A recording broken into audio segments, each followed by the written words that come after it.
Unspoiled Network podcast. This is Spoil Me, covering Mage, Errant, Book 5, The Siege of Skyhold, chapters 32 through 36, Scrimshaw, Sacrifices, The Crystal Crown, The Census, and Bombardment. In these chapters, oh my god, I just realized I didn't read 36. I read up to 35. That's my bad, Dan. I'm so sorry. What a way to start the episode. Welcome to Spoil Me.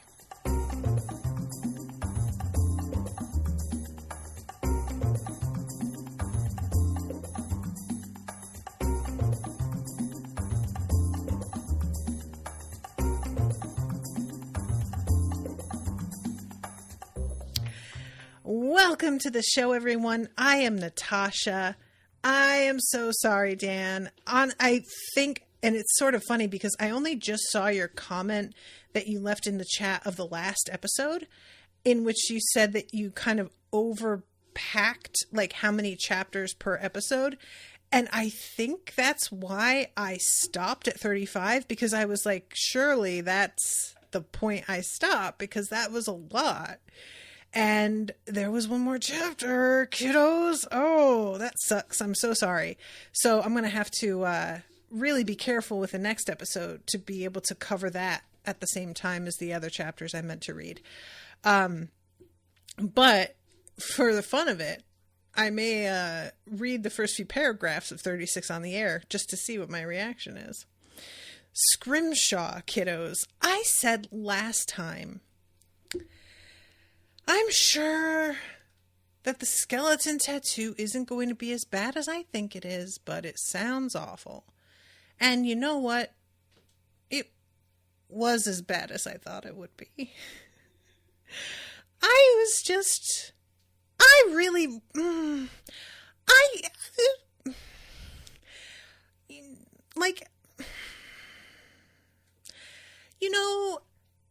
You didn't have to. John Bierce, you didn't. You could have just not any of it, but you were like, I'm gonna. Oh, all right. I'm gonna have nightmares about this. This is so horrible. And I think there's something about the detached way that the whole thing is described, where you don't really get anything from Talia about the pain because it's being managed. There are pain-attuned mages, which is wild.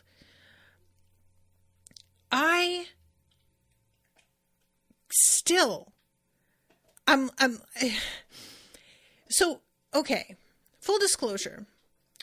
Before the wedding, I got a couple of like minor cosmetic procedures done to make myself look freshened up. And I knew that likely they weren't going to have a major effect, but I just kind of wanted to see. And one of the things that I did that I truly regret, not only because it was more than I should have spent, but because it was so painful, was a thread lift. Now, for those of you who don't know what that is, I'm going to describe it in excruciating detail. What they do is they put small ports at about temple height on your face. And they have these wires with little barbed ends so that they go in easy, but if you pull back, they catch the flesh and pull. And so they put the port, and then they put 6 or 7, depending on like the procedure, threads down under your skin and push them. And they're like wires all the way down to like right by your chin, at the corners of your mouth, at the top of like where your nostrils across like your cheeks. And they get your flesh hooked in with these barbs, and then they yank the wires upward. And once they've pulled enough so that this area gets smoothed out a bit, they snap the port, they clamp it so that the wires don't slide back down. So everything I read told me it's painless because they just numb you up, inject you with so many painkillers and stuff that it doesn't feel like anything. Liars! Lying bitches. Anybody who said that didn't hurt was trying to sell me on the procedure. And it worked. I will say that. They sold me. I tried it. First of all, it had no discernible effect. I did not see a slight bit of difference from before and after. I just straight up. Secondly, the pain was unbelievable. It was so bad, you guys. And I wound up having to cancel recordings for a couple days because speaking hurt. Anytime that I would start to smile inadvertently or laugh, the barbs would catch and yank, and just everything about it. I wish to God I had never done it. I wish so much that I could go to my past self and be like, babe, it's not going to work. It's going to be absolute torture, and it's not going to do anything. But I did not have the ability to time travel, so here I am. And that was all I could think of throughout this entire chapter, this description. Even though he's like, never describes Talia being in pain or anything, I just kept thinking about how I was told it wouldn't hurt, and it fucking did. And like, from Hugh's POV, we're not in Talia's POV for any of this. We're in Hugh's as he's watching this be done to her, and it's only described that like the next day she looks exhausted. But we never hear her complain, and we don't see any like physical indication that she is feeling pain and just not talking about it, like trembling or sweating or anything like that. There's nothing to indicate that she's just putting on a brave face and really it hurts super bad. It really does seem like it's meant to be a horrible thing in principle, but in practice, it actually is more like physically draining and less painful. I don't believe you, John Bierce, about this fictional procedure that you have invented, okay? I feel like you're trying to sell me on this Scrimshaw ward. I'm not buying it. I will not encourage anybody else to buy it. This is bullshit. Don't buy it, everybody. Nobody go get this done. Because I don't trust it. It was so, okay. I'm gonna look, it was mildly triggering, I think, is really what's going on. This whole thing, you guys, Candaron had grown a series of longer, even thinner needles, each the length of an arm, but almost too thin to see. Each was filled with an ink specially designed to soak into the crystalline structure of Talia's bones, one that wouldn't be harmful to her body over the long run. Once the needle had punched into the outer layer of bone, Candaron would squeeze out some of the ink to inject it into the bone. And there were hundreds of the needles floating in the air above Talia, awaiting their turns. There was also a complex sterilization ward for them to pass through before being refilled with ink by a complex crystal mechanism. He uses the word complex a lot. I will say, I definitely think his writing has improved over the books, but he really still falls into the trap of repeating words very, very close together. It still happens constantly.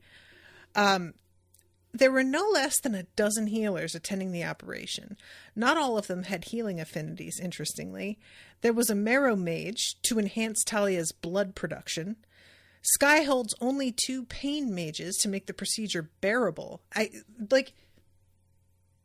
says bearable. It's not even like painless. You know, it's bearable. I know no, no, no, no. And a flesh mage who had a mirage affinity. That last was projecting an illusion of Talia's skeleton and major blood vessels to help Kandaron insert the needles without hitting any veins or arteries. There were, notably, no bone mages other than the marrow mage, who didn't count, according to Talia. So, they can't put her to sleep for it. And it says performing any sort of surgical operation on a dream mage, even a weird one like Talia, was highly dangerous. So she had to stay awake the whole time, strapped down to the table so she couldn't move while Hugh held her hand.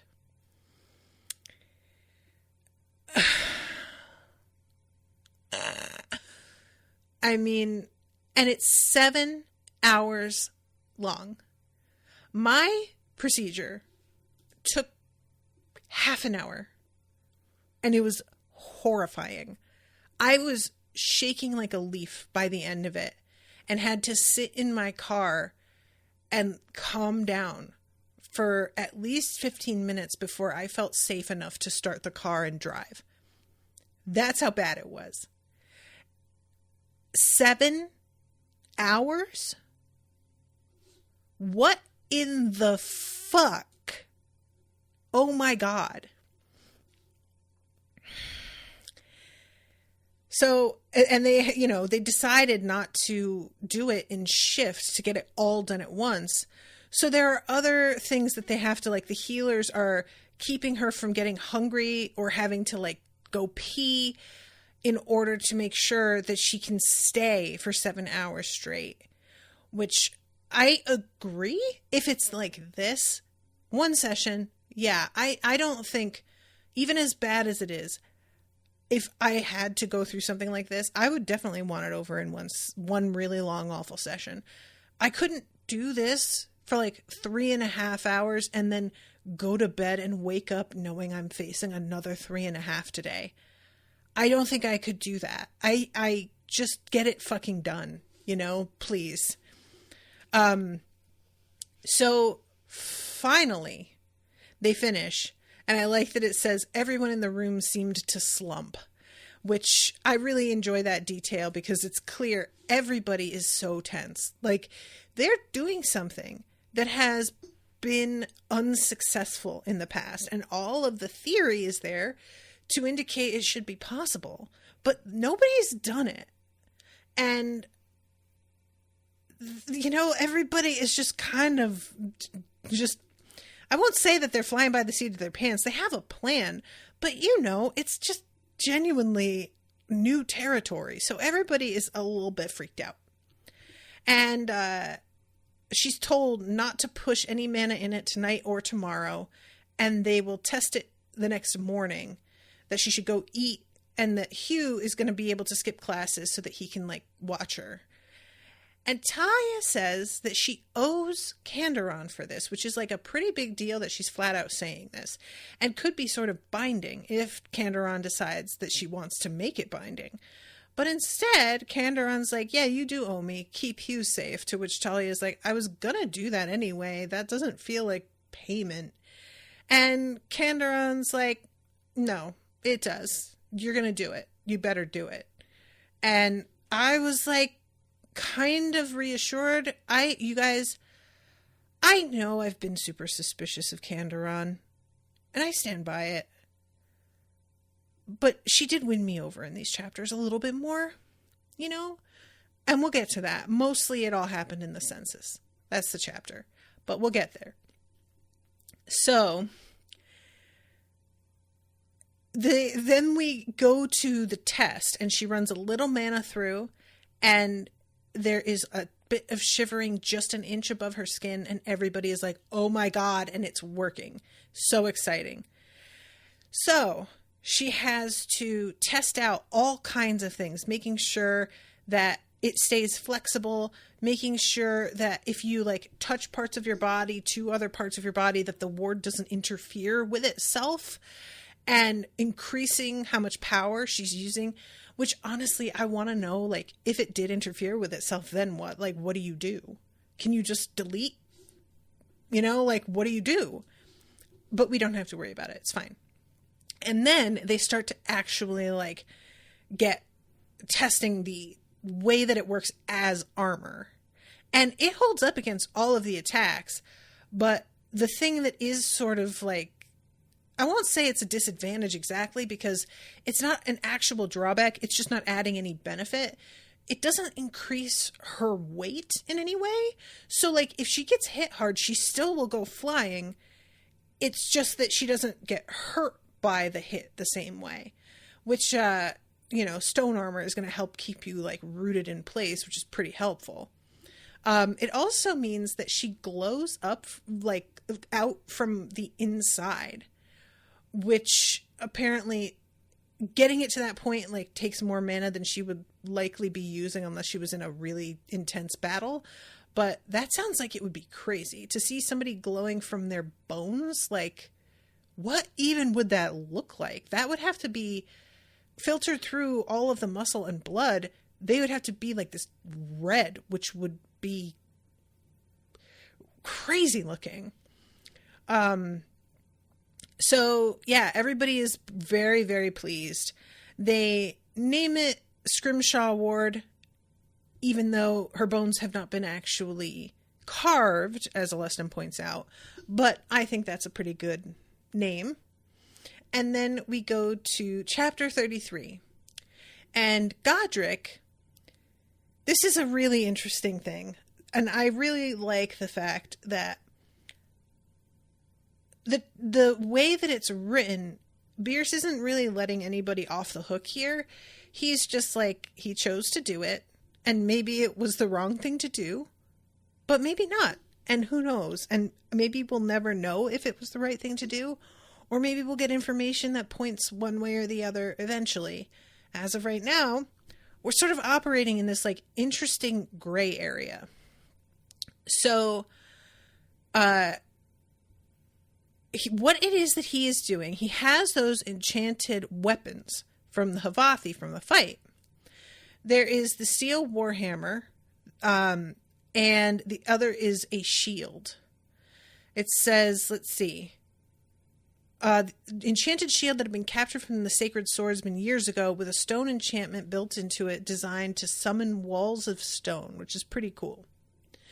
And these are both like awakened weapons that are apparently, like, for all intents and purposes, alive and somewhat self-aware. And we find out about a thing with Clan Castus. This is really funny. They have tried to construct elementals ever since a member of their family tried to turn herself into a flame spirit, and she like burned down a huge chunk of the village, which resulted in not a ban on the practice, but everybody being like, oh, we got to try it again. We'll get this time. And eventually they get to a point where it's actually seems to like be more successful. But let's see. When Havathi Sacred Swordsmen started showing up in the clan territories in the Skyreach range, Clan Castus had purchased many of the weapons seized by other clans cheaply. Fully sapient Havathi weapons refused to work for anyone but the Havathi. Then they'd figured out how to sacrifice the sapient weapons to create elementals. They mostly used the process to attack their enemies, awaken a new elemental in enemy territory, leave it to rampage chaotically, and cause trouble. They did, however, experiment with more complex uses. Their original intent had been to find a way to turn an elemental into a living tattoo. That project had failed horribly, but they'd branched out into other more esoteric uses. And there's this whole thing here with Tristan asking Godric out and Talia interrupting and being like, he is way too good for you, bro. So I love you, but back off. And I do enjoy any time that this, like, you guys, I posted this on Twitter today, actually, and I didn't check to see if I got a response, but I'm going to look right now because I did tag John Bierce. There was a review. He didn't reply. A review on the last book, I think, that on the Audible app, it was the top review that, like, was most visible, and it was titled Too Gay. Oh my God. I'm going to read this because this cracked me up so bad. So it was titled, UGH, 2 stars. Too much gay in these books. At first it was like shrug emoji, but then it was like side-eye emoji. And that's the entirety of the review. And it made me think about, I don't remember who was talking about it, but I think it was John Bierce that apparently said whenever anybody complains about it being too gay, I make it gayer. And I don't know that John Bierce himself is gay or not, but either way, this is admirable and I love this. And there is so much like gay flirting in these books and I'm just here for it. I really am. It's just so funny, you guys. I am so immersed in the queer community, even though I am straight. I have so many queer friends, trans friends, gay friends, that it's just, for me, that's the normal thing. And then when I realize that other people consider it weird, I'm like, what? Why? Like, it just feels so old-fashioned at this point to me. Like, so a review like this, that's probably coming from somebody younger than me, being like, it's too gay. I'm like, what, how old are you? Are you like 70 years old? Like, what are you talking about? Anyway, I just enjoy the hell out of it. And it's the sort of thing I really wish Will White had done a little bit more of in his books. He has, I feel, purposely avoided it because he wants to appeal to a demographic. And I understand the urge to do that, but I think it's a little cowardly, to be honest. And I really appreciate that about these books a lot. So anyway, this little flirt doesn't go anywhere for the time being. But we have this moment where Sabe is like, okay, so these are like sapient beings. Like, there are enemies and they are weapons, but they're like awake. And I feel like this might not be totally ethical. And Rafe is just like, oh, no, it's totally unethical. Like, we're basically committing a human sacrifice. And when everybody looks at him, he says, I'm not lying about what we're doing here. I'm not going to be deluded and be in denial. We're killing beings that are alive to make a new being. And like, that's what it is. There's no way around it. And there is a moment where Headmaster Tarek says, if it makes you feel better, some debate about whether awakened weapons like this are truly sapient or merely sentient. Since they seem incapable of changing allegiances, some philosophers believe weapons like this lack free will, which is truly hilarious. Because, like, or they just don't want to change loyalties. Like, the idea that because they won't change loyalties means that they're incapable of it, or that it's like against their will. What? Maybe that's like just part of who they are. And I really appreciated Rafe just being like, that's completely irrelevant. Like, what are you talking about? It says non-Havathi weapons appear entirely capable of changing their allegiance if need be, so it's clearly some artificial constraint on their part. That whole line of philosophy is nonsense, meant to smooth over upset morals. And I really appreciate it. Like, we are going to be honest about it and be like, it's kind of a fucked up thing we're doing. And he isn't shying away from that, and he's not accepting any of the like equivocation or rationalization. He's just like, no, let's call it what it is, friends, okay? And I'm not saying that we just shouldn't do it. My whole clan, this is what they're about in a lot of ways. But let's not all pretend here, okay? I appreciate that a lot. MX Shard in the chat says, people complaining about gay stuff feels the same as complaining about visible ankles. To me, that's a really good comparison. I'm going to steal that, MX Shard. I'm going to steal that, just with your permission. Dan says, I like how it's realistic queer stuff. There aren't any Hollywood flamboyantly gay best friends. Yes. It's just people with a relationship preference. And like, don't get me wrong. If there were somebody who was flamboyantly gay, fine. But 100% that is such a crutch, you know, to just be like, oh, the gay best friend became like, instead of having a black sassy best friend, you know, we're going to do this because, no offense to white male queer men, but cis men usually, but y'all stole a lot of your vernacular from AAVE. So there is definitely like that stereotype that just got thrown in for the flavor and gave a lot of people a skewed idea of what being gay looks like, because sure, some gays, that is their whole vibe, and some it is so not at all. It's just like any stereotype. MX Shard says, my philosophy is probably overly simplistic, but my thought is that if a being thinks like a person, it is a person. I think that's fair. You know, I really do. And like, I know that for Alustin, this is a pretty simple question because he is of the opinion basically that this is like, they're self-aware. They're also basically Havathi. And we heard him straight up say, fuck the Havathi to Sape in the last section.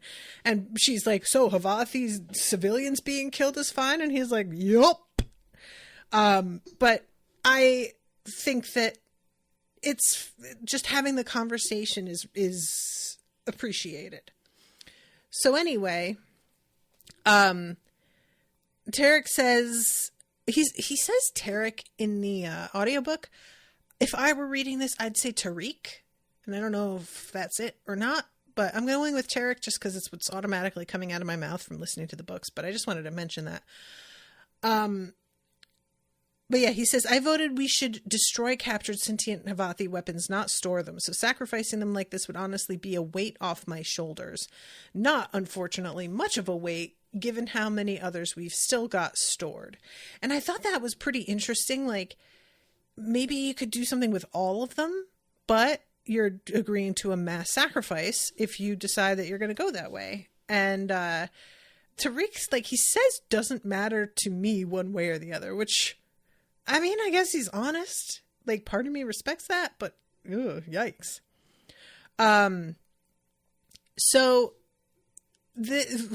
Godric, I think he's the one. Yeah, I feel like this is something we should have discussed sooner. I was suddenly not so sure about this. And Hugh tries to say basically that, like, yeah, Mackerel is sapient, but not really enough to, like, understand morality. It's not, you know, like, Hailstrike was an innocent. And these weapons are doing what they do because they believe in, like, the cause. So that's different. And I love when he says, he's getting smarter, but still not really intelligent enough yet to understand the finer points of morality. That, or he's just naturally a little shit, Archer muttered, which cracked me up, I gotta admit.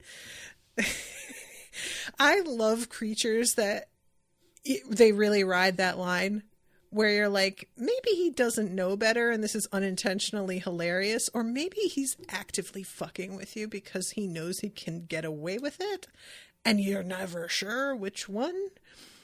And Talia says, a weapon's a weapon. Doesn't matter if it's intelligent or not. It's built to hurt people. You can't blame it for that, and you shouldn't feel bad about it being destroyed. Godric gave Talia an odd look. There'd been something weird about her tone when she said that, but he couldn't quite put his finger on it. And I'm really curious about whether or not she's sort of identifying as a weapon lately. Because, like, that's sort of what they're being formulated to be. It's not a secret. Does she have some feelings of her own about that? Or did she have to sacrifice a weapon that she had sort of gotten attached to at one point? Like, I don't know. And when Godric again displays like some reticence about this, Archer comes over and is like, look, I'm not going to make you do anything, but as far as like powering you up so that you can defend yourself, because I'm not going to be around forever or not going to be around all the time, this is really the number one best way that we have found. And if it works, I'm going to be really glad and relieved and sleep better at night knowing that you're moving forward this way. And that's what makes Godric decide to do it. And a part of me was like a little disappointed that it felt as if he were being influenced in I'm not trying to say that Archer was manipulating him, because he definitely wasn't. Like, he's just not that type. But it did sort of feel a little bit like he's bowing to his father's desires here more than like making up his own mind. And that maybe that's not fair, but I don't know. So he does this process. I'm not going to get into the whole thing, but it is kind of funny to me that they're yelling threats at him in his head while he's doing it. And they're just like, they're getting more and more aggressive the closer it gets to them being destroyed.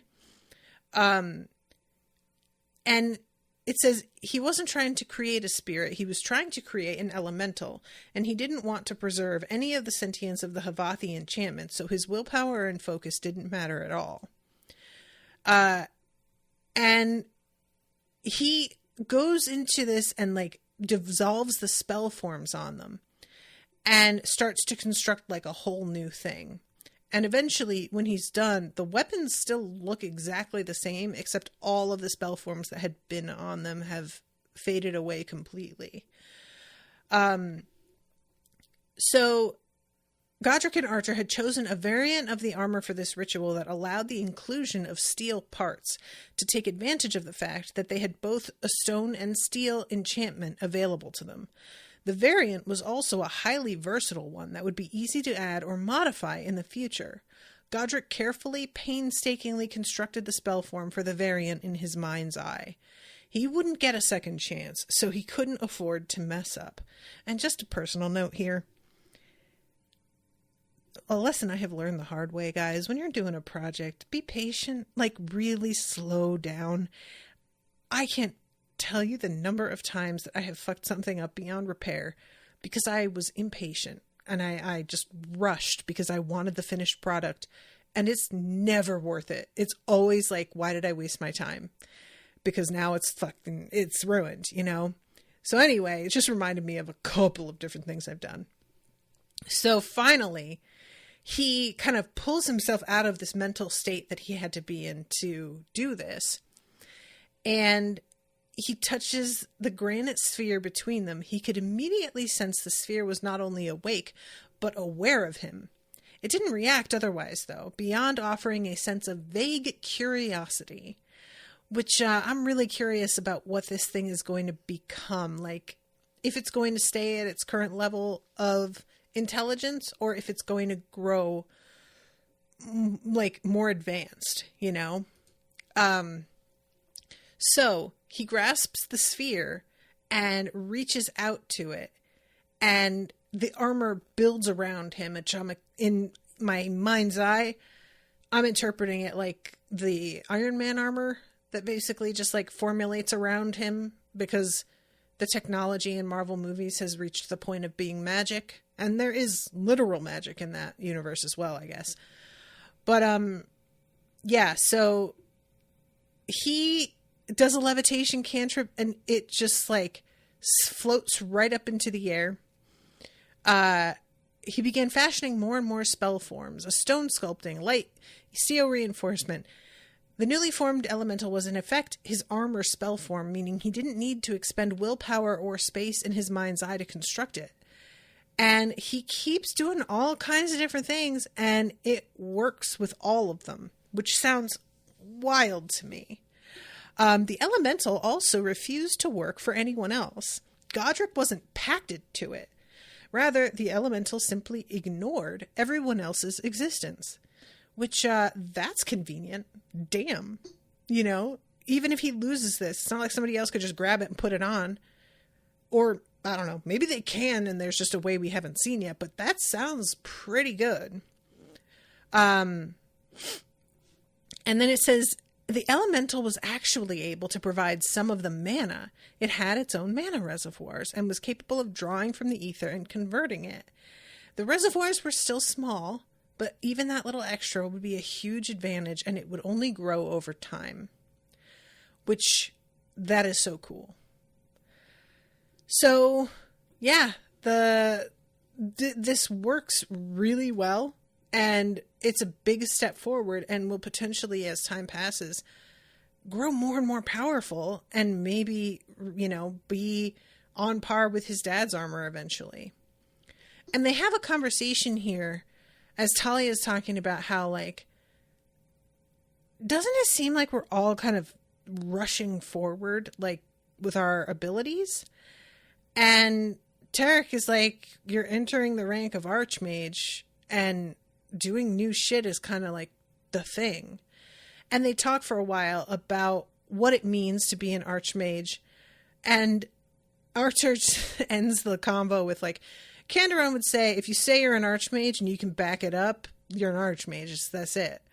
And Alestin is irritated by how simple that is, but I think that's probably, when it comes down to it, that's all any of these titles are, is like, it's a made up thing. It's not like you go through a certification, you know, you just say a thing and then people come at you and challenge you, and we'll see. And that seems like it. So anyway, we then go to 34, the Crystal Crown. And we have the thing that surprised me here was that the crowd for Hugh's armor is a lot smaller. And I was sort of like, so full disclosure, you guys, I'm going to be honest. So I was sort of like, you know, Hugh is experimenting here too. He is doing something new also. And nobody seems like excited about it. And I feel as if it felt like this is just going to be less spectacular. So it's not as much fun to watch. And a part of me felt sort of bad about it. Although I know Hugh probably is gratified. He doesn't like people too much. And doing this slightly more privately agrees with him more than likely. But when I was reading this, I found myself spacing out and my mind wandering a lot during the description of what was going on with his wards and like the experiment. So like I had like this defensive reaction of like, why isn't anybody here? And then I found myself growing bored by it and sort of went, oh, okay, I get it. Like, this is just like, you know, other people are watching a physics experiment or chemistry, and then we've got like an algorithm being written out on the board, and it's just not as exciting to watch. It's just a lot like internal stuff, you know? So it was the sort of thing that I can appreciate that what he's doing is new and exciting and something that would not have been possible even like a short time ago. But I could not tell you anything about how this works because my brain just does not want to remember it. It doesn't absorb the information when it's described to me. It just drips back out. It's like completely gone.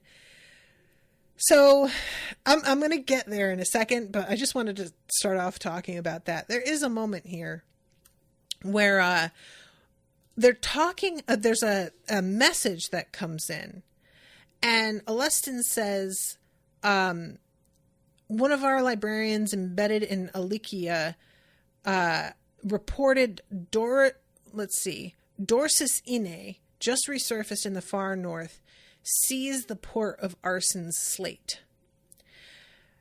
And this is apparently a phoenix who seizes places and completely like loots them, and then adds the gold from those locations to its feathers, and then uses that gold as like a weapon, like molten gold, shooting at people, which is, I guess, why not? And he doesn't really like settle down anywhere. He just goes from place to place. He's like a pirate is sort of the way I think of him, you know? And Kandaron asks, well, who was ruling when he took it? And he says a small army of illusionists called themselves the Horizon Guard.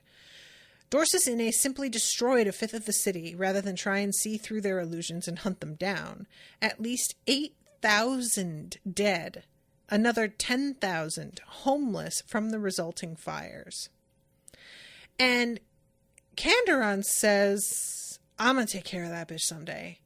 Fuck. Like, it's happening. I'm going to deal with him. And Sabe says, someday? Why the fuck not yesterday? What are you doing? And Kandaron is basically like, the fuck did you just say to me? Did you just raise your voice? I'm pretty sure I did not just hear that. And she's truly like, uh-oh. And even Hugh is like, oh God. And Sabe apologizes and is like, I'm sorry, I'm just really upset because this is a fucked up thing to hear about. Which Kandaron is like, yes, it is. I'm not mad at you for that, but yeah, you are going to be a bit respectful, okay? And she says, I suspect it will take a grand hunt to finally take him down, and that's capitalized. I'm assuming that's like more than one great power, but I might be wrong about that. And they have a sort of back and forth about what it is that the Havathi are like trying to do. And Hugh is like, could they be trying to wake up the sleeper in the sands? And Alestin is like, they're fucking horrible, but they are not ready to like end the world. And if they woke that shit up, it would eat, if not like it, potentially millions of people before they could put it back down again. So, you know, and even if they did that, they would have to do some stuff to get to it that would be next to impossible. And Talia asks, why hasn't anybody killed it since it's asleep? Like, this seems like the time. And Kandaron explains to them that it is an endling, the last of its species. And for some reason, endlings don't age or die naturally and are really hard to kill. And she's like, not technically impossible to kill, but it may as well be, because the requirement to kill it would be, it would draw on the sun until the sun was completely gone, and then it would die. We'd have to like shut the sun down to keep it from powering up. And we literally can't. Like, the only creatures that can do that are the cold mines. Which is a wild thing, the concept of endlings. So, okay. Now we go to Hugh's crown. And I feel like I've pretty much said what I'm going to say about his crown, because you guys, I cannot emphasize enough how little I understand about the way this is supposed to be impressive. It's definitely meant to be a thing that nobody else has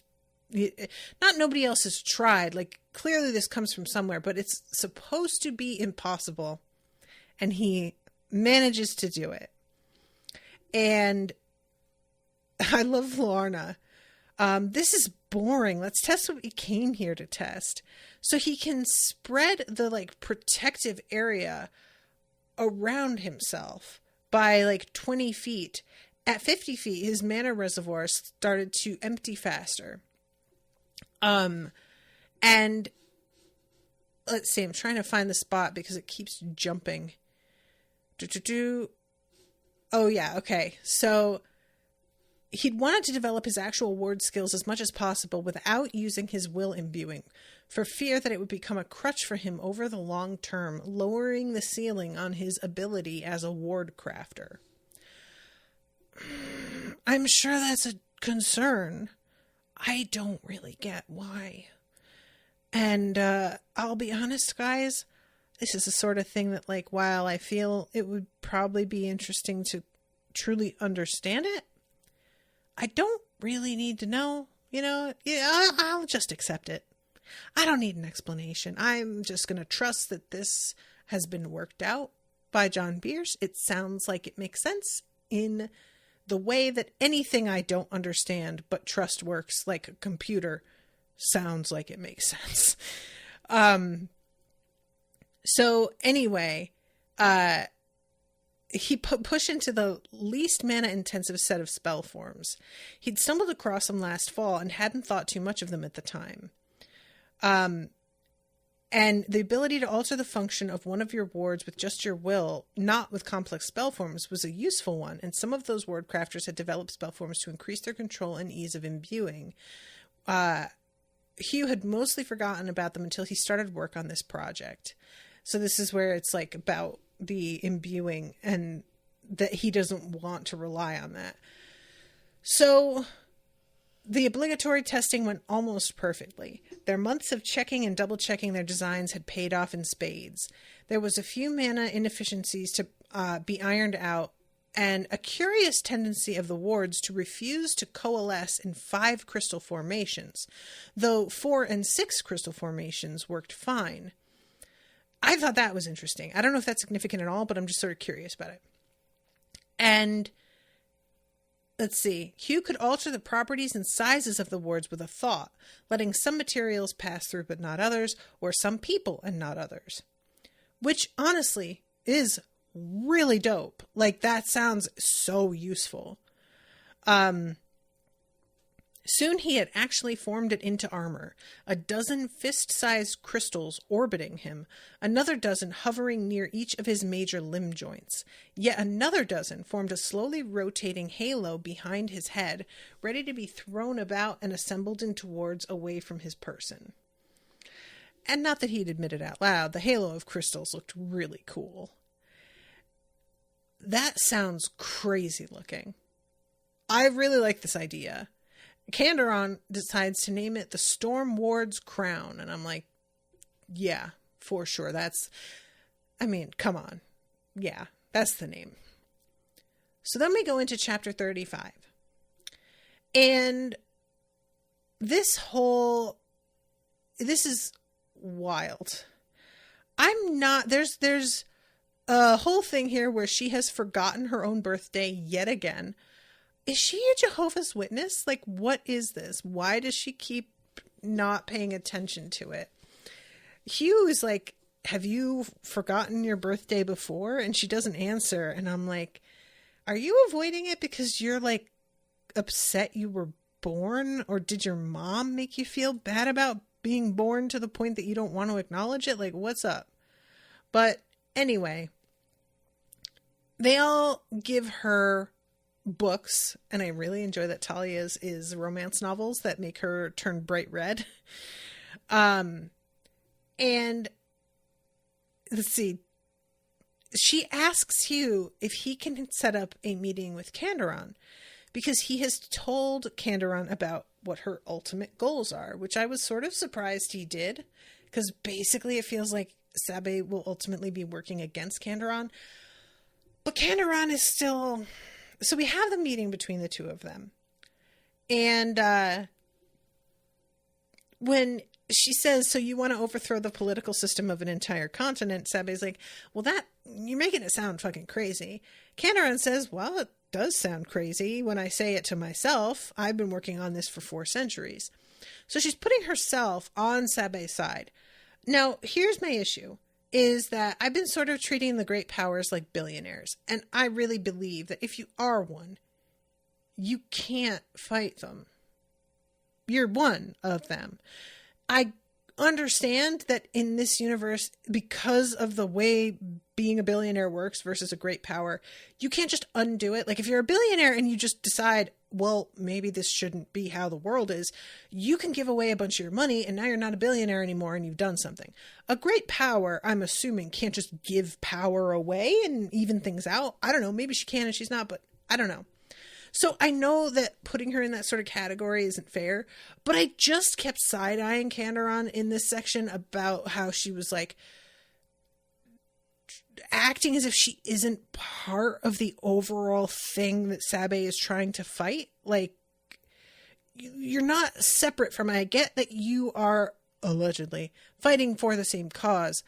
And to a degree, I do believe that's true. But it's a hard thing to, like, accept in a way that makes me feel, what's the word I want? I'm not totally invested in her with this because I'm not sure how much I can believe it. You know, and it's the sort of like, well, I'm going to join the system so that I can change it from the inside. You know, like that doesn't work though. Like, ask any cop, just how much are you allowed to change things once you become a cop? I bet you're not, because that's how it's designed. So Sabe is talking to her about like her sponsoring so many liches in order to do this, and Candoron's like, yeah, you have to, you know, completely destroy their demean, which makes them pretty difficult to defeat, and nobody's going to want to conquer them because they don't come with territory. If you kill their demean, they don't come with land. And the whole thing with these powers is that they're trying to like get more territory. So if the fight doesn't come with territory, they're not as interested. And let's see. There are only so many spaces for great power in the political ecosystem. 4 centuries ago, the great powers once ruled 4/5 of the continent, and much of the remainder was Emblem. Now, between my liches, the increasingly stable and powerful nation states, the scheme of half a dozen other powers like myself who hate the current system, and the Havath Dominion, that number is down to just over half. Now, I'm going to tell you guys something here that I couldn't shake, and I know it's so dumb, but how many of you guys know the song by, I think, Lil Wayne? I got that good cushion alcohol. I got some down bitches I can call. I don't know what I would do without y'all. I'm a ball till the day I fall. Long as my bitches love me. I don't give a fuck about no hate as long as these bitches love me. I could not. She says my liches a few times in this chapter, and it was just impossible to not. I gotta rewrite it. I gotta do a spoof of that song. I gotta figure out what the substitute for good cushion alcohol would be for Candoron, because it just kept. She's just literally saying, I don't know what I would do without y'all. Like, it's perfect. It's so good. So anyway, I just had to put that out there. There's, you know, every now and then a thing just lodges in my brain. It's like that dragon being called Crackhead. Sometimes it just happens and you just can't control it.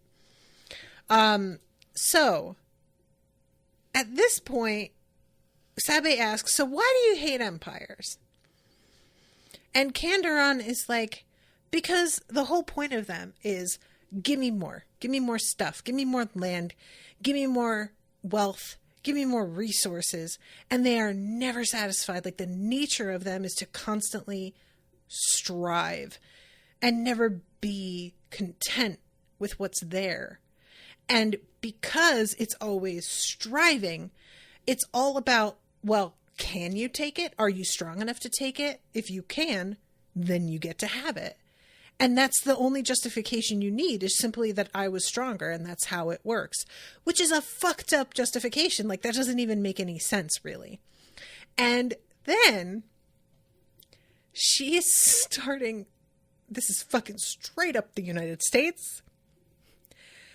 The good times only continue so long as an empire keeps expanding. When the no one starves, but no one improves their lot either, which I'll say, people do starve in the United States. But you guys remember when we were in the POV of that Havathi, she's like, even the people in the slums don't go hungry. And I was like, yeah, and that's great, but there are slums though. And that's exactly what she's saying here, is like, they don't get to improve things for themselves. Fewer than 1 in 10,000 ever rise from their laborers, crafts, mages, and merchants to join the upper crust of Havathi society, and yet those few get paraded around in front of the masses, pointed to as something to aspire to as the ultimate goal of anyone hardworking enough. But it's rigged. And, like, this is the thing that makes me so enraged, is anybody who thinks that we live in a meritocracy. It is so naive and so willingly obtuse and short-sighted and delusional. Like, it's self-delusion. You are, like, I firmly believe this. If you think that's true, you have chosen to ignore the evidence to the contrary, because there is no way that you can actually absorb the information about what's happening in the world around you and continue to believe that. You have to be lying to yourself on some level. And it's a really great way to control people. Pretend that it's possible for them to eventually reach where you are, and that they would have reached where you are if it weren't for those people. And you could point to literally anybody and get them to fight those people instead of you, because you convinced them those folks are the ones standing in your way, not me, who has literally everything and could just write a check and get you here. No, not me.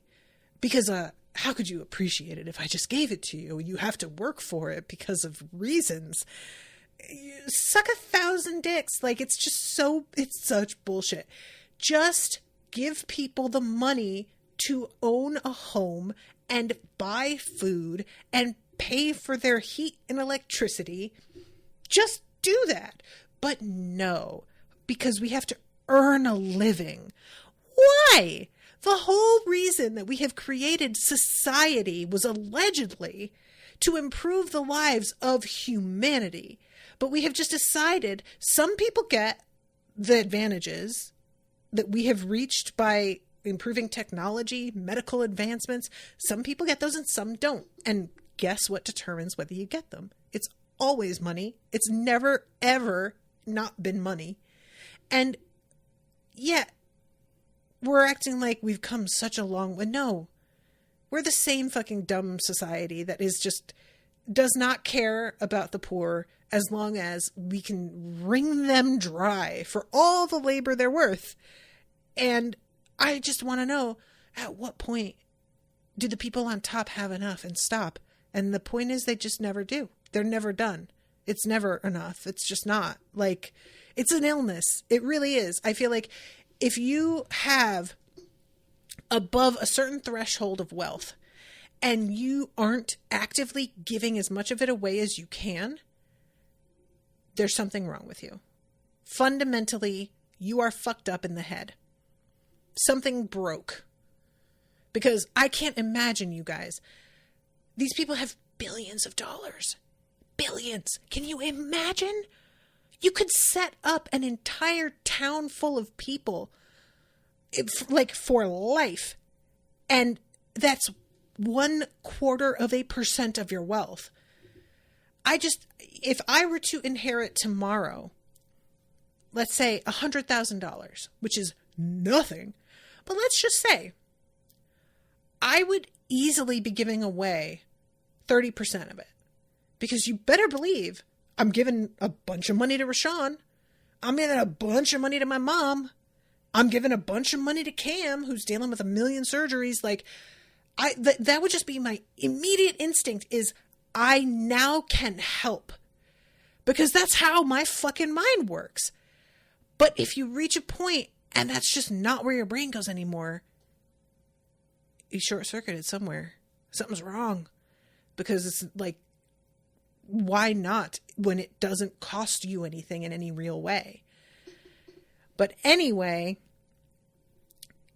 this whole thing is just like, I love it. Eventually she's just saying, oh, and also I fucking hate their stupid parades. Bullshit. True. So like I said, Candoron does win me over quite a bit in this chapter. But yeah, I suppose they wouldn't be empires if they could accept these things. They crave a monolithic, holistic answer to bring stability to the world. But those sorts of simplistic answers are a delusion. Self-serving, motivated reasoning of the highest order. Yeah. Yep. And then we have this bit that's been highlighted 244 times, according to Kindle. When she says that she hates parades, yes, it's petty, but when despising something, it is important to cultivate both high-minded and low-minded reasons to do so. Over the centuries, I've found that petty spite is one of the few joys that never fades. That was really it. That was the moment, guys. I'm like Team Candoron now. How can she say this to me and I don't get on her side? Like, that's just not happening. Come on. That's genuinely words to live by. That's low-key my entire vibe is I'm going to fight for social justice and also, ew, oh my God, look at her shoes. Wow. Okay. I guess somebody, you know what I mean? Like, and this is not a class thing. I will sneer at some Louboutins. I will. I don't care. But I'm gonna do it because why the fuck not? I'm allowed. So then it ends with her handing over a copy of a book that is so loaded with information that people don't want the public to have, that the person who wrote it was killed within 24 hours of writing it, which is truly incredible.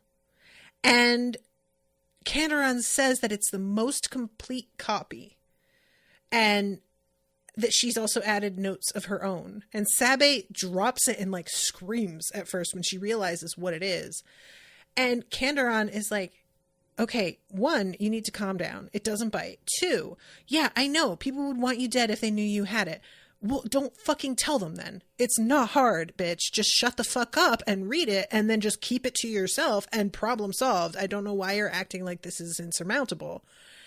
And the whole, like, the information in it that is so dangerous, Sabe doesn't know what it is.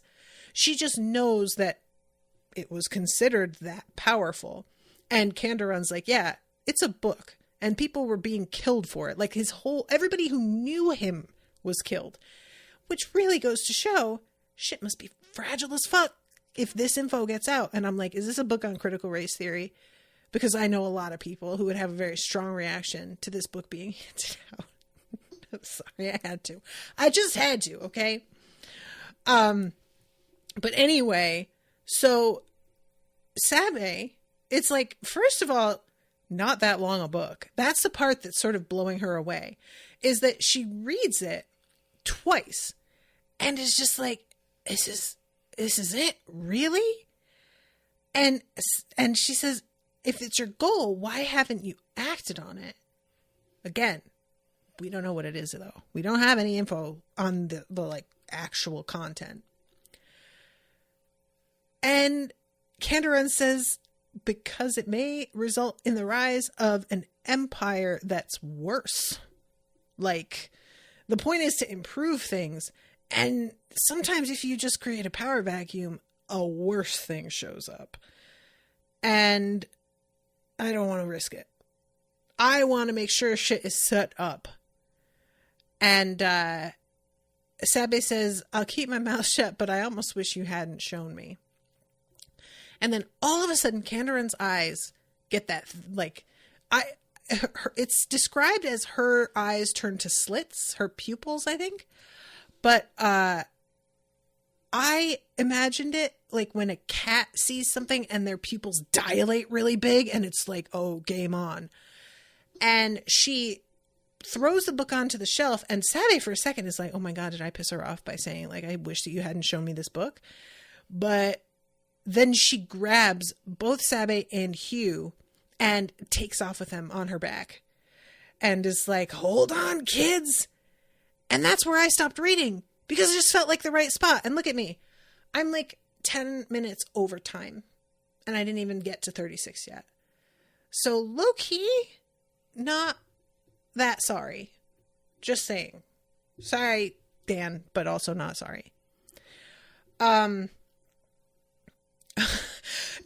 I missed it. You guys were chatting it up in the chat over here. Dan says, we got rants about painful beauty treatments and rants against capitalism and billionaires. This episode's delivering. Ms. T, agree. This episode slaps. It's a banger. Appreciated. Shard, Musk could drop the money to make an organization to fix Flint's water the same way I can buy a candy bar. And the fact he doesn't tells you everything you need to know. Exactly. Like, genuinely, I just can't imagine having the resources to do something about this stuff and just not doing it. And he was like challenged about it on Twitter regarding donations and stuff. And he's like, well, I like to vet things and blah, blah, blah. Get the fuck out of here. You like to vet things. You don't need to worry about vetting. You're not going to lose anything if you give to a charity that's shady, because you just are never going to lose anything at all, because you can't, because that's how it's set up. So just like miss me with it, you know? Dan, this episode has made commissioning this whole series worthwhile, and a CRT joke. I'm here for you, kids. Anytime you need a rant about capitalism, racism, anything structural, oh boy, I need to restrain myself, if anything. Don't bring that up, and don't bring up the... And don't bring up the most recent Star Wars movie. All right. I gotta go. Thank you guys so much. Appreciate you a lot. I'll be seeing you next week. Until then, toodaloo, motherfuckers.